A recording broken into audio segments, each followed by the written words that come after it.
Hi everyone, welcome back with me again in this channel.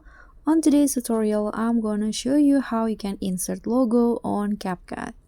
So here I've already opened my video in Capcut, and to insert a logo you can just prepare the logo first in the form of image. I suggest you prepare a logo with no background on it so that it will easily for you to add it to Capcut as overlay. So go to overlay, add overlay, and then choose the photo. Okay, I'm going to add this logo, for example. So here you can just adjust the size and also put the logo to the position that you like. So I'm going to put it on the top right corner of the video, make it small, and that's it, like this.